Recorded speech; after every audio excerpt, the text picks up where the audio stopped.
বিসমিল্লাহির রহমানির রহিম।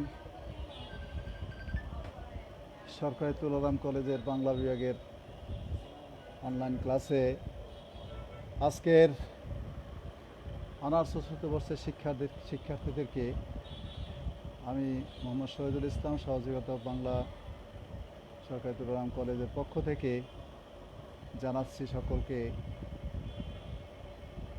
শুভেচ্ছা, অভিনন্দন। আজকের এই অনলাইন ক্লাসে যারা অংশগ্রহণ করেছো, আজকের প্রায় 1.5 বছর হয়ে যাচ্ছে, 1.5 বছরের কাছাকাছি তোমরা আমাদের সান্নিধ্য থেকে, পরস্পর থেকে আলাদা হয়ে বিচ্ছিন্ন অবস্থায় বিরাজ করছি।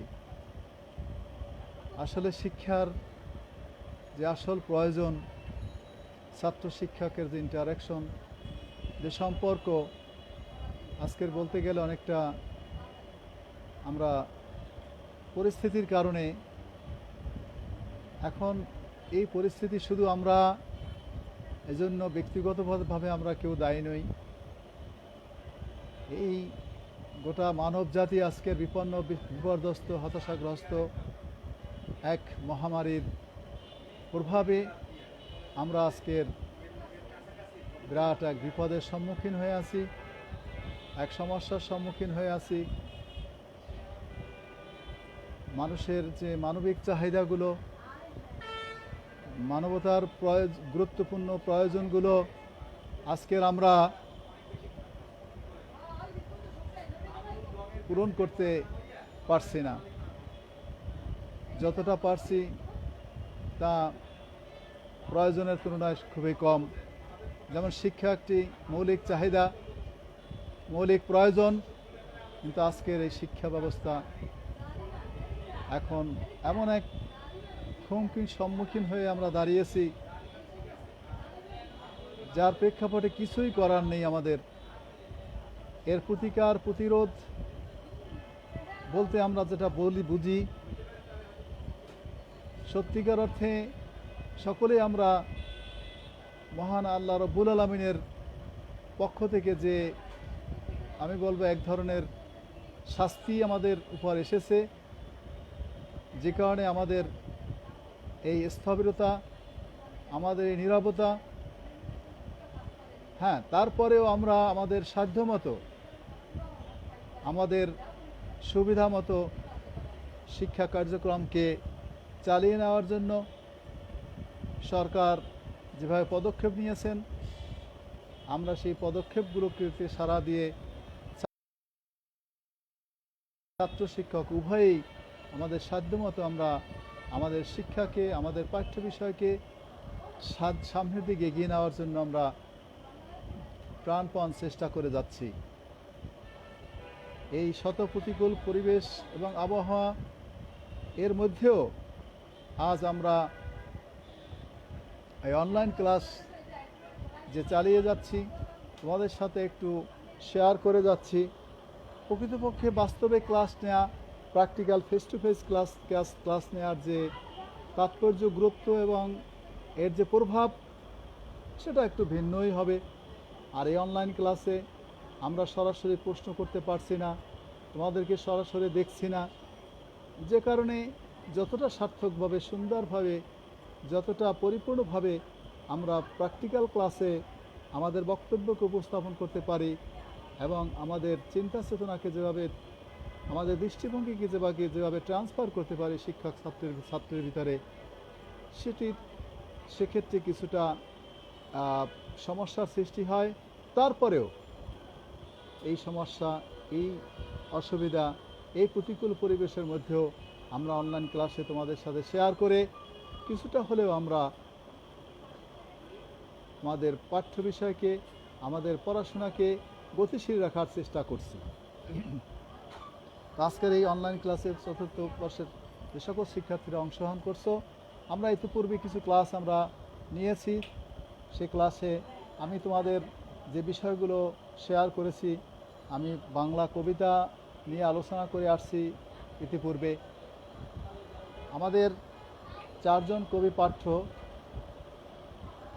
এর মধ্যে আহসান হাবিবের রাত্রি শেষ,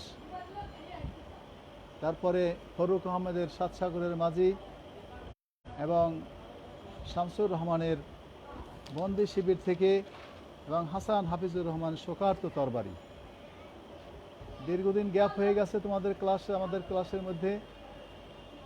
আমার যতদূর মনে পড়ে আমি প্রথম দিকে সাতসাগরের মাঝি থেকে শুরু করে আহসান হাবিবের রাত্রি শেষ, এই দুটো মোটামুটি একটু ভালো করে আলোচনা করার চেষ্টা করেছিলাম। আজকের আমি তোমাদের সাথে একটু শেয়ার করব, প্রাথমিক আলোচনা করব হাসান হাফিজুর রহমানের শোকার্ত তরবারি নিয়ে। আমি শুরুতেই বলতে চাচ্ছি যে আমরা যে কবিকে আমরা আলোচনা করতে যাচ্ছি বা করব, প্রত্যেক কবির তার সমসাময়িক সময়কাল, সেই কবির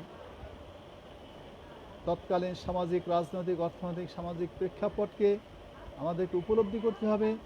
কারণ কবি মাত্রই সামাজিক জীব, সমাজের রীতিনীতি, প্রথা পদ্ধতি, আচার আচরণ, চিন্তা চেতনা, ধ্যান ধারণা, এ সকল কিছুর দ্বারা সকলেই প্রভাবিত হন। আর কবি সাহিত্যিকগণও সেই সকল প্রভাবে প্রভাবিত হয়ে তাদের হৃদয় জগৎ যখন আলোড়িত বিলোড়িত হয়, তখন তার প্রভাব প্রকাশিত হয় তাদের কলমের মাধ্যমে, কখনো কবিতায়, কখনো গল্পে, কখনো উপন্যাসের মাধ্যমে, কখনো নাটকের মাধ্যমে। আমাদের আলোচ্য কবি হাসান হাফিজুর রহমান,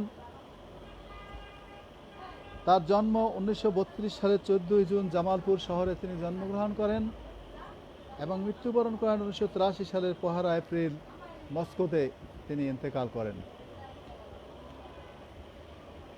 সময়টা 30-এর দশক থেকে শুরু করে 80-এর দশক পর্যন্ত, 30-এর দশকের শুরু থেকে 80-এর দশকের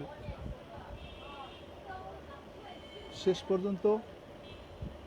আমরা এখানে একটি জিনিস লক্ষণীয় যে আমাদের আধুনিক কবিদের মধ্যে হাসান হাফিজুর রহমান একজন অন্যতম শ্রেষ্ঠ কবি।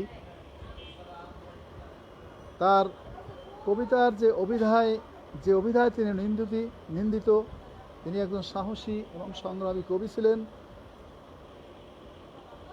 তার কবিতাকে বুঝতে হলে আমাদেরকে তার মানস সত্তাকে উপলব্ধি করতে হবে, সমসাময়িক রাজনৈতিক, অর্থনৈতিক, সামাজিক প্রেক্ষাপটকে, সাংস্কৃতিক প্রেক্ষাপটকে বুঝতে হবে।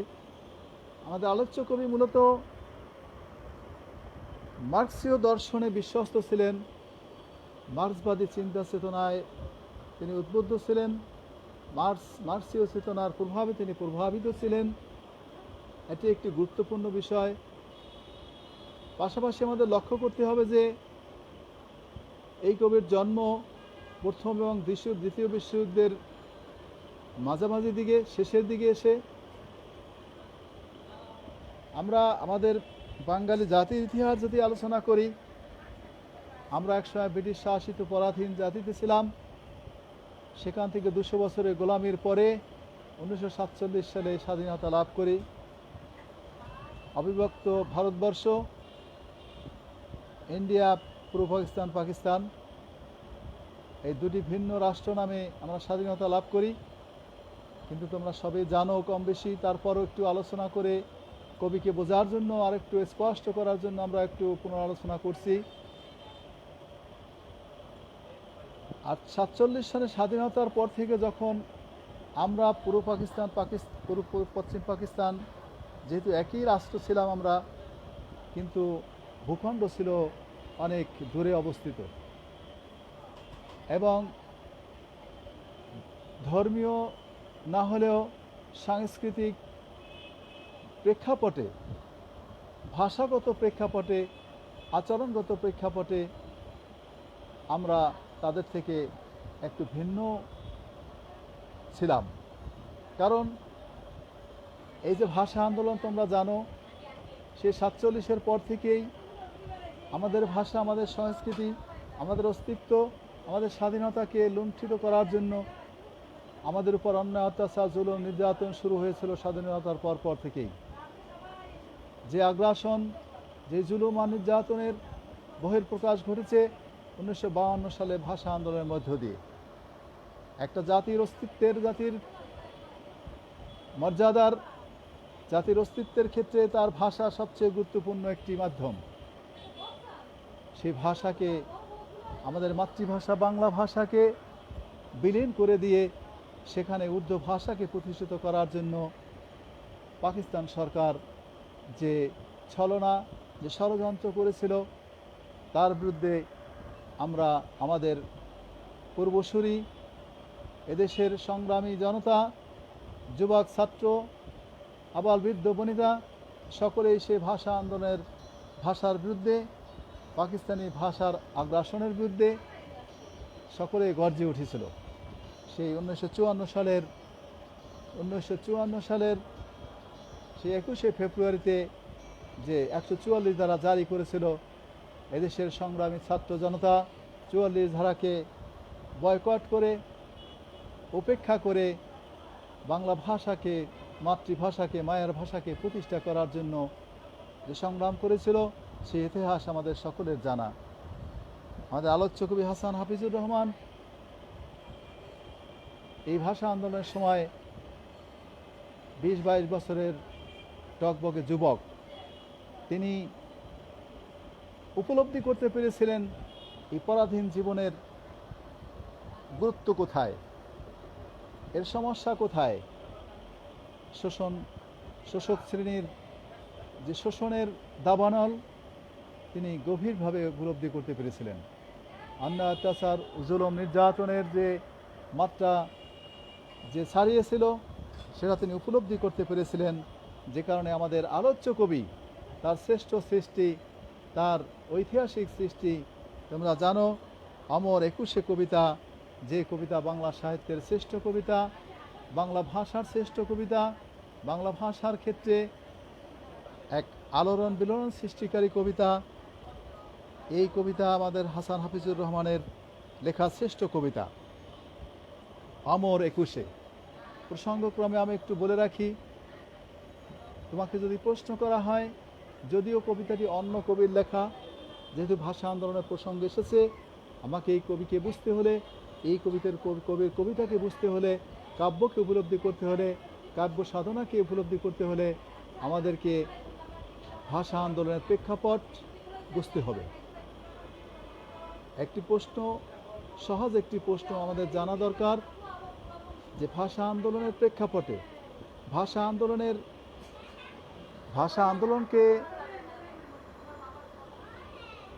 আন্দোলনকে কেন্দ্র করে বাংলা সাহিত্যের প্রথম কবিতার নাম কি? যে কবিতাটি যেদিন সেই রফিক শফিক সালাম বরকত যেদিন শহীদ হয়েছিলেন, সেই ঢাকা মেডিকেল কলেজের সামনে, সেই দিন রাতেই কবিতাটি লেখা হয়। সে কবিতাটিও একটি ঐতিহাসিক কবিতা, একটি স্মরণীয় কবিতা, একটি শ্রেষ্ঠ কবিতা বাংলা সাহিত্যের। কবিতাটি কার লেখা তোমরা বলতে পারো কিনা জানি না, আমি বলে দিচ্ছি। সেটি ছিল 21শে ফেব্রুয়ারি কেন্দ্রিক ভাষা আন্দোলনকে কেন্দ্র করে সেই যে 21শে ফেব্রুয়ারির করুণ ইতিহাসকে কেন্দ্র করে লেখা কবিতা। কবিতাটির নাম ছিল কাঁদতে আসিনি ফাঁসির দাবি নিয়ে এসেছি। যে কবিতাটি লেখক ছিলেন মাহবুব আলম চৌধুরী, তার বাড়ি চিটাগাঙে। তিনি চট্টগ্রামে বসে ওই দিন রাতেই এই কবিতাটি লেখেন এবং পরের দিন পত্রিকায় এই কবিতাটি প্রকাশিত হয়। কবিতাটির নাম ছিল কাঁদতে আসিনি ফাঁসির দাবি নিয়ে এসেছি। এই যে দেখো, সেই দিন সেই করুণ মৃত্যু, সেই ট্র্যাজেডি, সেই হতাশা, সেই ব্যর্থতা বাঙালি জাতিকে অনুপ্রাণিত করেছিল, যার বহিঃপ্রকাশ পরের দিনেই এই কবিতা প্রকাশিত হয়েছে। তার হাতে ছিল কলম, তার হৃদয়ের ভিতরে ছিল অন্তঃক্ষরণ, এবং এই হৃদয়ের থেকে উচ্চারিত সেই অন্তঃক্ষরণ, রক্তে রঞ্জিত কলমের মুখ থেকে প্রতিবাদমূলক সেই কবিতা বেরিয়ে আসলো, কাঁদতে আসেনি ফাঁসির দাবি নিয়ে এসেছি সে রমনার বটমূলে। তো প্রিয় শিক্ষার্থীরা, এ সমস্ত ইতিহাস আমাদেরকে মনে রাখতে হবে এবং এর আলোকেই আমাকে কবিকে, কবিতাকে, কাব্যকে আলোচনা, পর্যালোচনা এবং বিশ্লেষণ করতে হবে।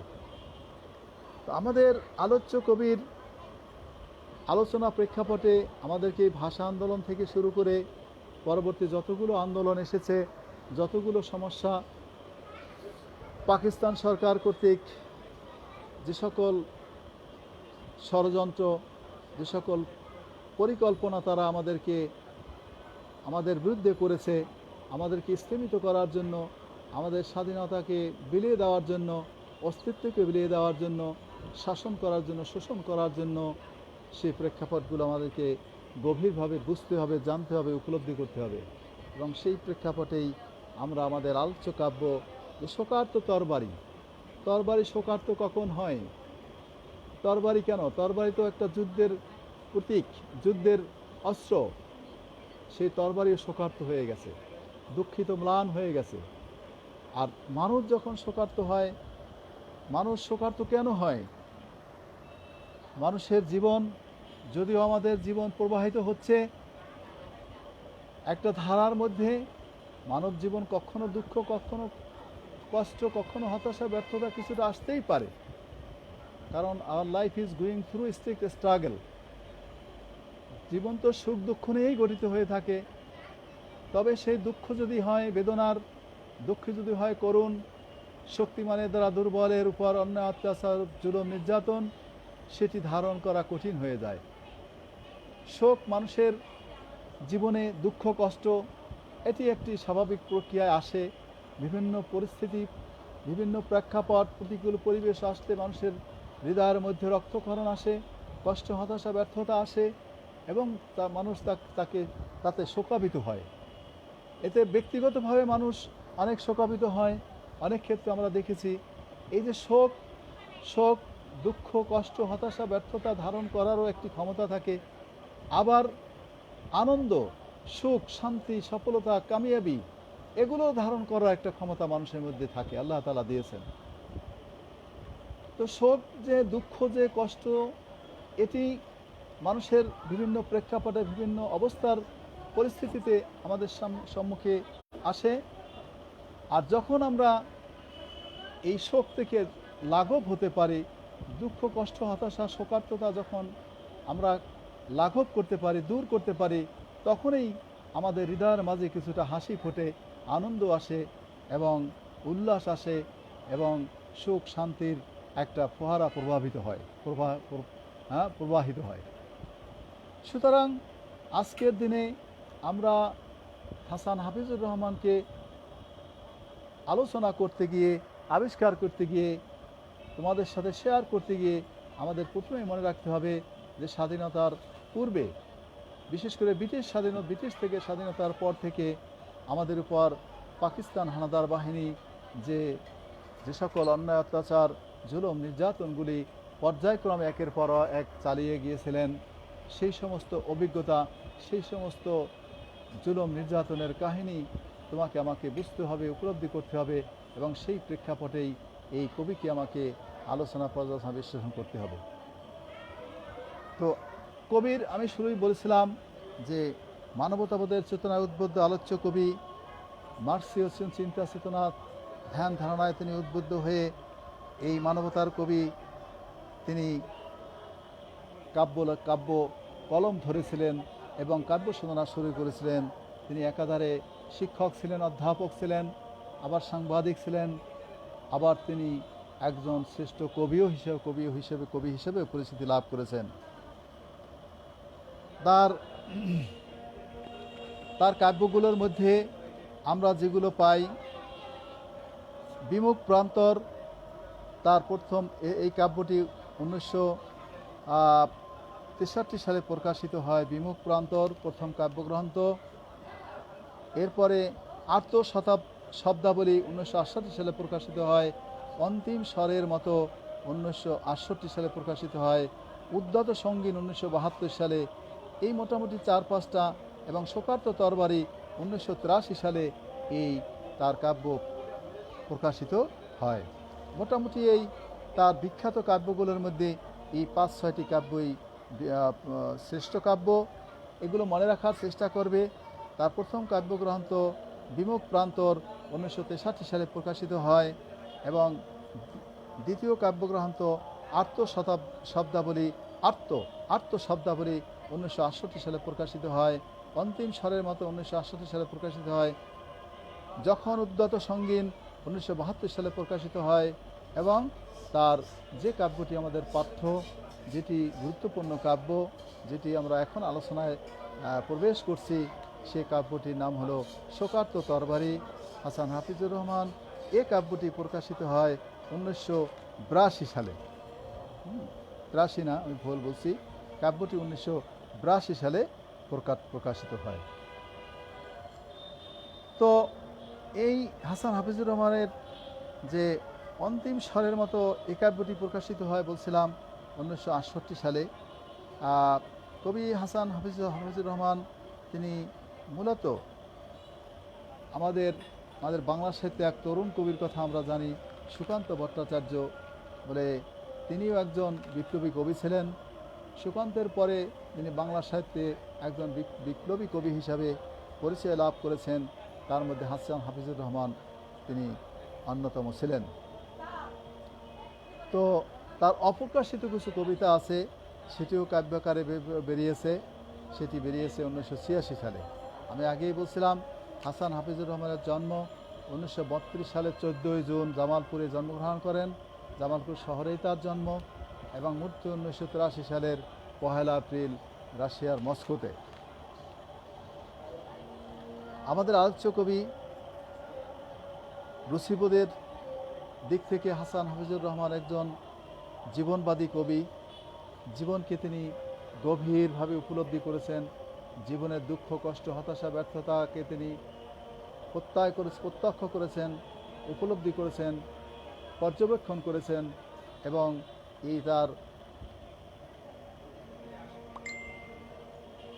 তার যে উপলব্ধি, এই যে তার চেতনাগত জাগরণ, এই যে জীবনবাদী কবি হিসাবে তিনি পরিচিতি লাভ করেছেন।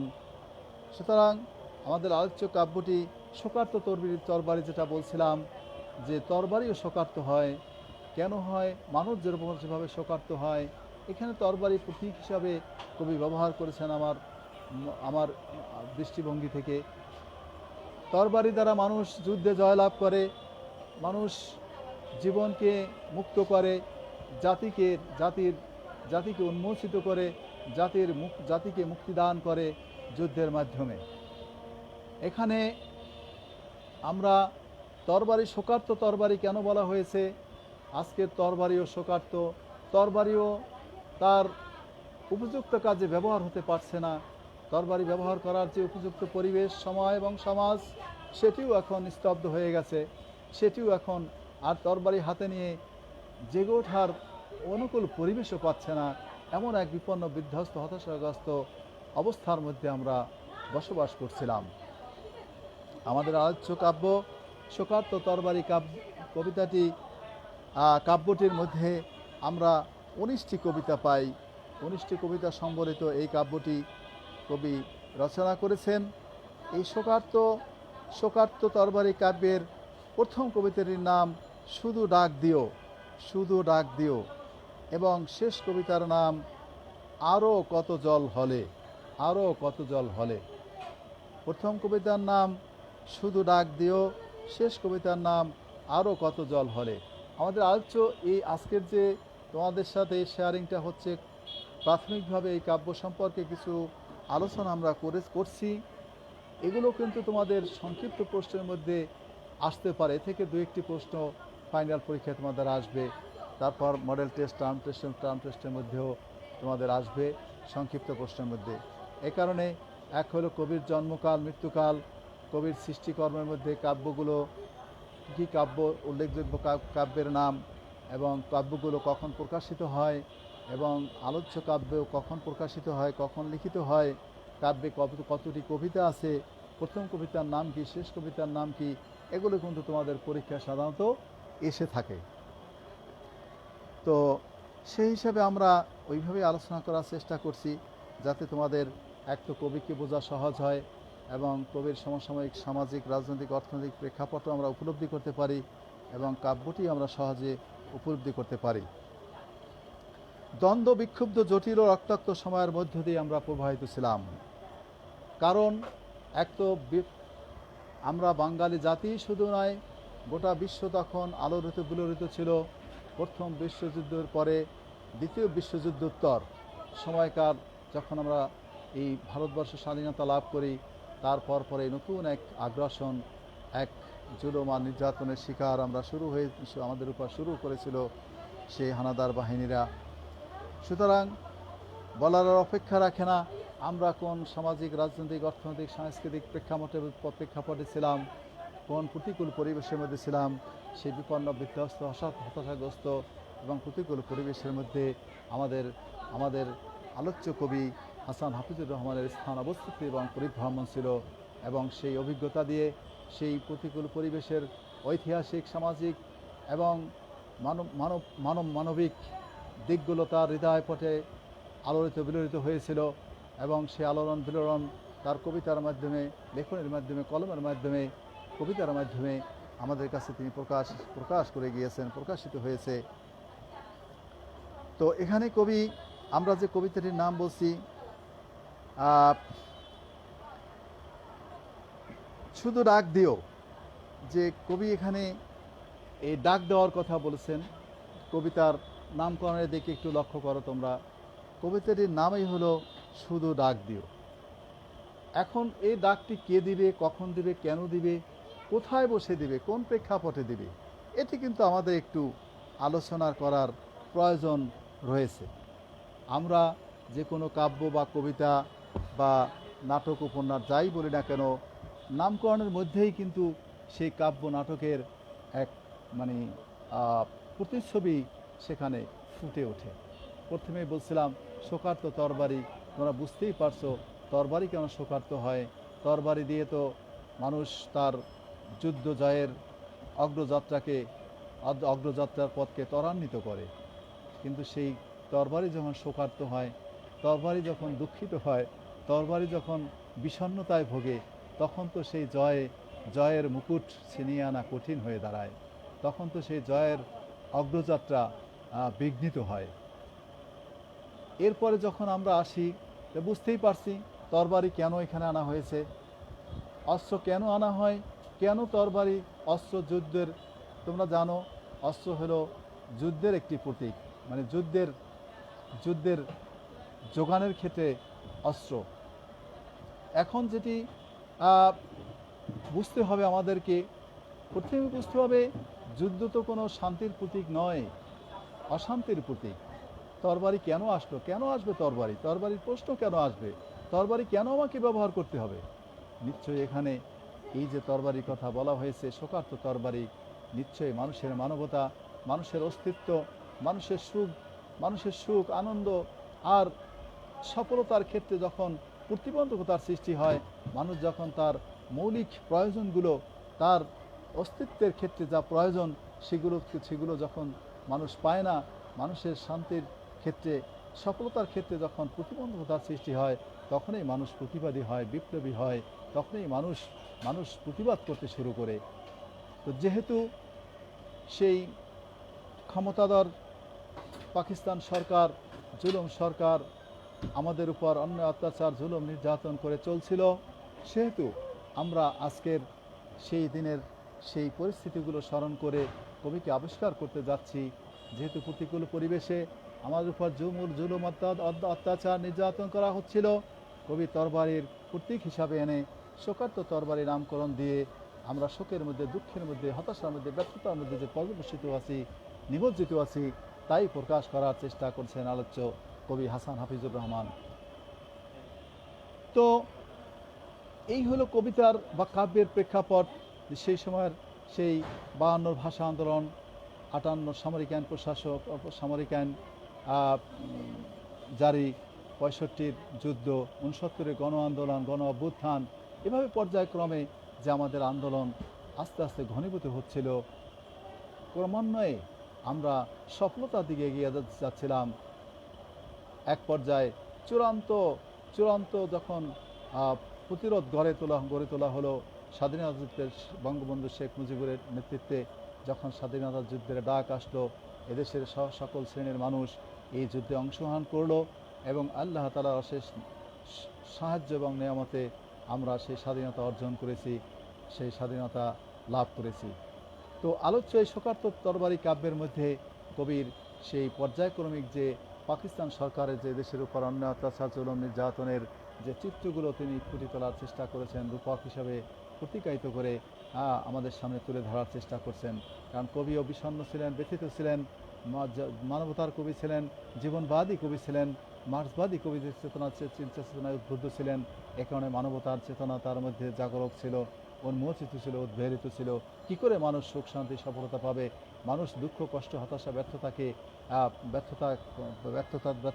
ব্যর্থতা থেকে উত্তরণ হয়ে সেখান থেকে মুক্তি পেয়ে কি করে যেখানে অন্যায় অত্যাচার অবিচার জুলুম নির্যাতন, সেখানে কি করে ন্যায় সত্য সুন্দর প্রতিষ্ঠা করে মানুষ কল্যাণের দিকে, সত্যের দিকে, সুন্দরের দিকে, অগ্রগতির দিকে এগিয়ে যাবে। এটাই ছিল কবির প্রত্যাশা, আশা, আকাঙ্ক্ষা এবং উদ্দীপনা। তারই বহিঃপ্রকাশ আমরা আলোচ্য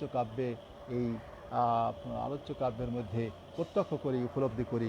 কাব্যের শুরুতে যে শুধু ডাক দিয়ে যাও, এই যে কাব্যর কবিতার শুরুতেই ডাক দিয়ে যাও, কাব্য কবিতাটির মধ্যে কি পাই, কেন ডাক দিবে, কোন প্রেক্ষাপটে ডাক দিবে, কে ডাক দিবে, এই ডাকের তাৎপর্যই বা কী, এবং কোন অবস্থাতে ডাক দিতে হচ্ছে, ডাকের প্রেক্ষাপটটাই বা কী হবে, শুধু ডাক দিও। এই যে কবিতাটি আমি আজকের এই কবিতা ওভাবে আবার আলোচনায় গভীরে আর যাচ্ছি না। প্রাথমিক কিছু সূচনা কবি সম্পর্কে, কবির কাব্য সম্পর্কে, সমসাময়িক সামাজিক, রাজনৈতিক, অর্থনৈতিক প্রেক্ষাপট সম্পর্কে কিছু আমি আলোচনা করলাম, শেয়ার করলাম তোমাদের সাথে। আগামী ক্লাসে কাব্যের বিস্তারিত বিষয় নিয়ে কবিতা সম্পর্কে আলোচনা করব এবং প্রশ্ন কীভাবে কী হবে সে বিষয়ে কিছু শেয়ার করব, তোমাদেরকে ধারণা দেওয়ার চেষ্টা করব আল্লাহ তাআলা তৌফিক দিলে। তো সর্বশেষে তোমাদের জন্য যে পরামর্শ আমার, এই প্রতিকূল পরিবেশে তোমরা সতর্ক থাকবে, একটু আল্লাহ তাআলার কাছে বেশি বেশি ইবাদত করবে, আল্লাহ তাআলার কাছে সুখ শান্তির জন্য, এই মহামারী থেকে যাতে গোটা মানব জাতি মুক্ত হতে পারে, এই মহামারী থেকে আমরা পরিত্রাণ পেতে পারি, মুক্তি পেতে পারি, এজন্য আল্লাহ তাআলার কাছে নামাজ পড়ে দোয়া করবে। আল্লাহ মহান রাব্বুল আলামিন যাতে গোটা মানব জাতি, গোটা বাংলাদেশের মানুষকে আল্লাহ তাআলা হেফাজত করেন, এই জন্য আমরা সতর্ক থাকব এবং ভালো আমল করব, এবং পাশাপাশি আমাদের বেঁচে থাকার জন্য, ভবিষ্যৎ জীবন গড়ার জন্য আমাদের লেখাপড়াকে চালিয়ে যেতে হবে।